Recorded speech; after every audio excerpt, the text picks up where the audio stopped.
સમાચાર અમદાવાદમાંથી રસ્તા પર વાહન ચાલકો સાવધાન। સાઉથ વાસણા વિસ્તારમાં મસમોટો ભૂવામાં એએમસી નું ડમ્પર ફસાયું। ચોમાસામાં જુઓ મોતના રસ્તા, તંત્રના પાપે તંત્રનું ડમ્પર ફસાયું। ફસાયેલા ડમ્પરને જોવા ભારે ભીડ લોકોની જામી ગઈ। તો અમદાવાદમાં જે રીતે સામાન્ય વરસાદમાં રોડ બેસી જવાની ઘટના બની છે તે વચ્ચે એક ભૂવો પડ્યો હતો અને આ ભૂવામાં તંત્રનું જ ડમ્પર ફસાઈ ગયું હતું। જો કે આ ફસાયેલા ડમ્પરને જોવા માટે લોકોની ત્યાં ભીડ એકત્ર થઈ ગઈ હતી।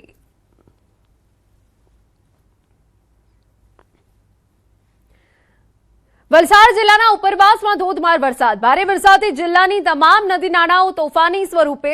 વલસાડ નજીકની ઓરંગા નદીના પાણીએ કિનારો વટાવ્યો। સલામતીના ભાગરૂપે ઓરંગા નદી પર સ્મશાન ભૂમિ પાસેનો પુલ બંધ કરાયો। પુલ બંધ કરાતા નદીના બંને તરફના ગામવાસીઓને 10 કિલોમીટરનો ચકરાવો। પુલ પર નાના અને મોટા વાહનોના પ્રવેશ પર રોક। ઓરંગા નદીના જળસ્તરમાં સતત વધારો થઈ રહ્યો છે। ઓરંગા નદીમાં પાણીની સપાટી પર તંત્રની નજર। નવસારી શહેરમાં કુદરતી આફત સામે મહાનગરપાલિકા તંત્ર સજ્જ। નવસારીમાં મુશળધાર વરસાદ અને ઉપરવાસ વરસાદના કારણે શહેરમાં પૂરની સ્થિતિ। નવસારીની પૂર્ણા નદી ભયજનક સપાટીથી નજીક પહોંચી। પૂરની સ્થિતિમાં શહેરના અસરગ્રસ્ત વિસ્તારમાં ફૂડ પેકેટ્સ પહોંચાડાયા। મહાનગરપાલિકાએ ખીચડી બનાવવાની શરૂઆત કરી। નવસારીમાં હાલ 2000 થી વધુ લોકો માટે બનાવાઈ રહી છે ખીચડી। ખીચડી બનાવવામાં મહાપાલિકાનો એડમિન સ્ટાફ પણ કામે લાગ્યો। શહેરના કોઈ પણ વિસ્તારમાં ફૂડ પેકેટ પહોંચાડવાની વ્યવસ્થા ગોઠવાઈ। શહેરના અસરગ્રસ્ત વિસ્તારમાં દરેક વ્યક્તિને ફૂડ પેકેટ મળી રહે એવી વ્યવસ્થા ગોઠવાઈ। ફૂડ પેકેટની પણ વ્યવસ્થા કરવામાં આવેલ છે અને શેલ્ટર હોમની પણ વ્યવસ્થા કરવામાં આવી છે। આપને કોઈ પણ જાતની તકલીફ હોય તો કોર્પોરેશન અથવા કલેક્ટરશ્રીની કચેરીનો સંપર્ક સાધી શકો છો અને તાત્કાલિક આપને હેલ્પ કરવામાં આવશે। નવસારી જિલ્લામાં પૂરની પરિસ્થિતિ। નવસારી શહેર બાદ હવે ગણદેવી તાલુકામાં વરસાદનો કહેર। ગણદેવીના દેવસર ગામની સોસાયટીમાં પાણી ભરાયા। આયોજન નગર, દેવસર, એપીએમસી તેમજ અન્ય વિસ્તારમાં પાણી ભરાવાની શરૂઆત।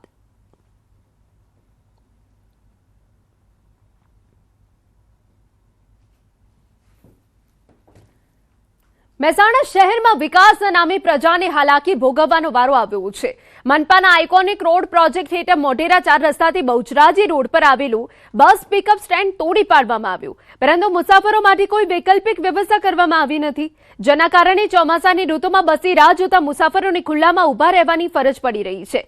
સ્થાનિકોનો આક્ષેપ છે કે લાખોના ખર્ચે બનેલું સ્ટેન્ડ તોડી ટેક્સના નાણાંનો વેડફાટ કરવામાં આવ્યો છે।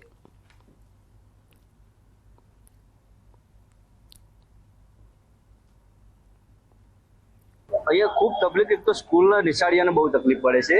નાના નાના બાળકોને અહીં બેસે જ ક્યાં પહેલા તો હા ઉંમરલાયક વ્યક્તિ ક્યાં બેસે, એટલે અહીંયા પહેલા તો બસ સ્ટેન્ડ અહીંયા બનાવવાની જરૂર છે। પછી અહીંયા જો એક તો વરસાદ આવે તો અહીંયા પાણી ભરાય છે, પણ પાણીનો નિકાલ થઈ જાય બીજી મુસાફરોને ખૂબ તકલીફ છે।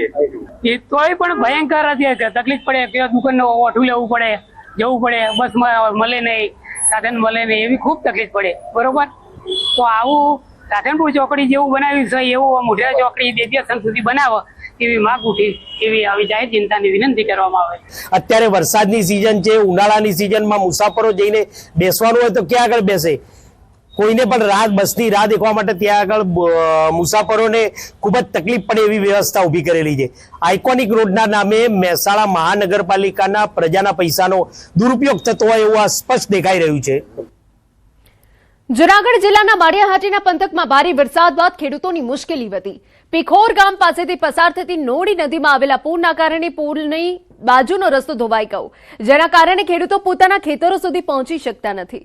વાવણીની કામગીરી પણ અટકી ગઈ છે। આશરે 15 ફૂટ ઊંડો ખાડો પડતા માળિયાહાટીના અને માંગરોળ તાલુકાના 20 જેટલા ગામોની અવરજવર પણ પ્રભાવિત થઈ છે। કેટલાક ગ્રામજનો અને ખેડૂતો જીવના જોખમે માનવ સાંકળ બનાવી નદી પાર કરી રહ્યા છે, ત્યારે સ્થાનિકોએ તાત્કાલિક રસ્તાનું સમારકામ કરી કાયમી ઉકેલ લાવવાની માંગ ઉઠાવી છે। મુશ્કેલી હાલમાં અમારે ઘણી પડે છે કે જે લોકોને હજી વાવેતર બાકી છે, ખેડૂત ભાઈઓને, તેમને અહીંથી અવરજવર થઈ શકે એમ નથી, તો તેમનું વાવેતર પણ બંધ રહે એવું છે।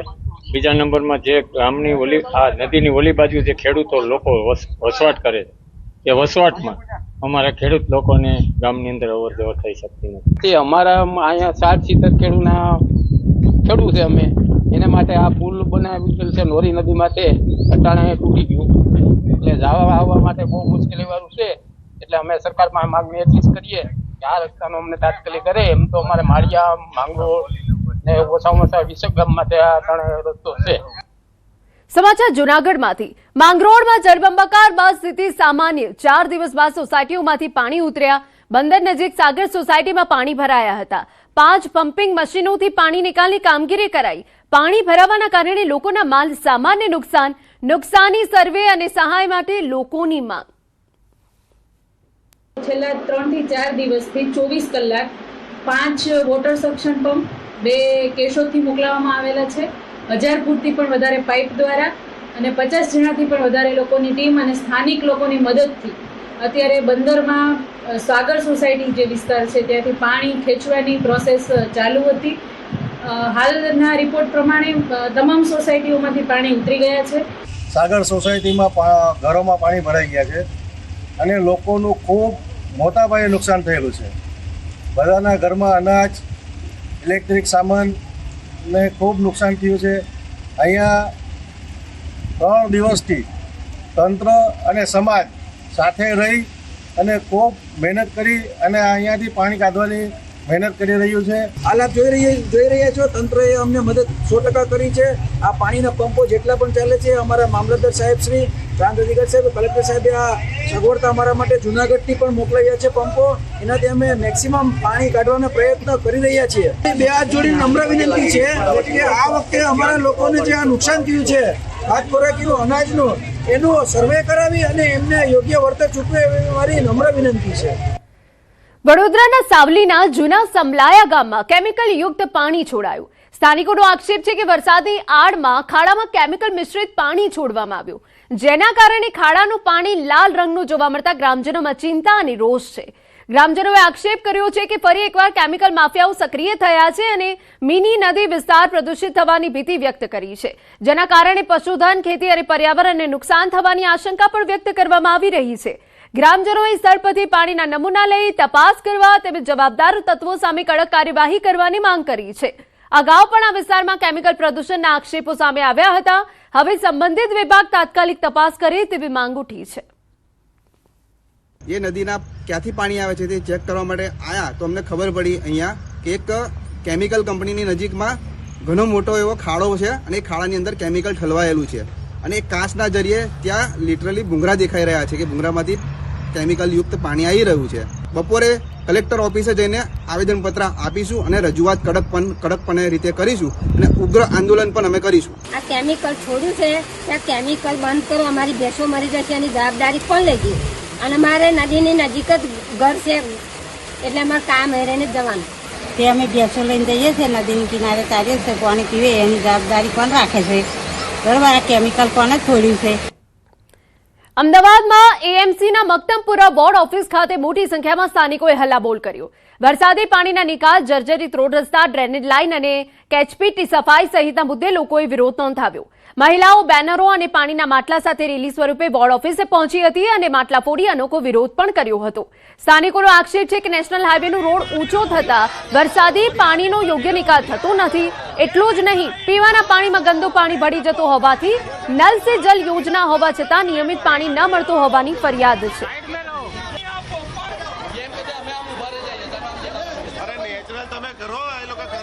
આ બીજી પ્રજા પાણી વગર તડબડે છે અને વરસાદી પાણી નિકાલથી નેશનલ હાઈવે ઊંચો થવાથી લોકોની સોસાયટીમાં વરસાદી પાણી ઘૂસી જાય છે. જે હાલમાં ડ્રેનેજ પ્રી મોન્સૂન પ્લાનની કોઈ જગ્યા નથી, કેચપીટો સાફ કરવામાં આવી નથી. વિસ્તારના લોકો ત્રાહિમામ પુકારી ગયા છે.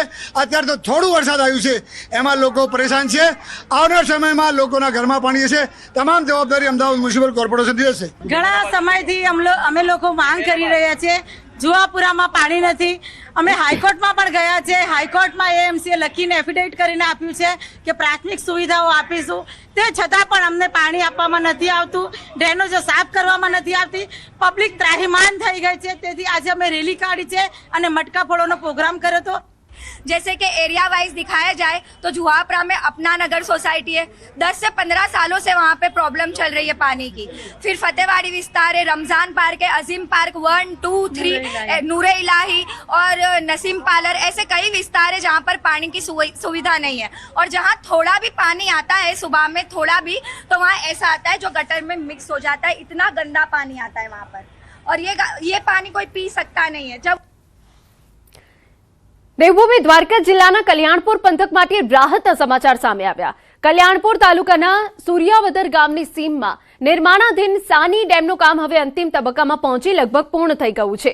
તાજેતરમાં ડેમના દરવાજાઓનું સફળતાપૂર્વક ટેસ્ટિંગ કરવામાં આવ્યું, જેના પગલે સમગ્ર વિસ્તારમાં ખુશી અને આશાનો માહોલ જોવા મળ્યો।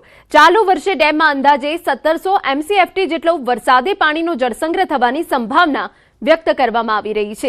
ડેમ તેની સંપૂર્ણ ક્ષમતા સુધી ભરાય તો કલ્યાણપુર અને દ્વારકા પંથકના અનેક ગામોને પીવાના પાણીની લાંબા સમયથી ચાલતી સમસ્યામાંથી મોટી રાહત મળશે। સાથે જ આસપાસના 9 ગામો અને ઉપરવાસના 8 ગામોના ખેડૂતોને સિંચાઈ માટે પૂરતું પાણી ઉપલબ્ધ બનશે, જેના કારણે કૃષિ ઉત્પાદન અને ખેતીને નવી દિશા મળશે। ઉપરાંત ઓખા મંડળ, હર્ષદ રાવલ સહિતના વિસ્તારોને પણ આ જળસંગ્રહનો સીધો લાભ મળશે। ડેમની અંદર મિકેનિકલની તમામ કામગીરી આજરોજ પૂર્ણ થઈ ગયેલ છે, સિવિલની તમામ કામગીરી પૂર્ણ થયેલ છે। ડાઉનસ્ટ્રીમમાં આવેલ જે કેટ બ્રિજ છે તેની કામગીરી પણ 15 જુલાઈની અંદર પૂર્ણ થશે। સમાચારમાં આગળ વધીએ તો વડોદરાની માંજલપુર વિધાનસભા બેઠકની પેટા ચૂંટણીને લઈ ભાજપે તૈયારીઓ તેજ કરી। ટિકિટ માટેના દાવેદારોની આજે સેન્સ પ્રક્રિયા હાથ ધરવામાં આવી। પૂર્ણેશ મોદી, બળવંતસિંહ રાજપૂત અને ગીતાબેન નાયક નિરીક્ષક તરીકે દાવેદારોના અભિપ્રાયો અને રજૂઆત સાંભળવા પહોંચ્યા હતા।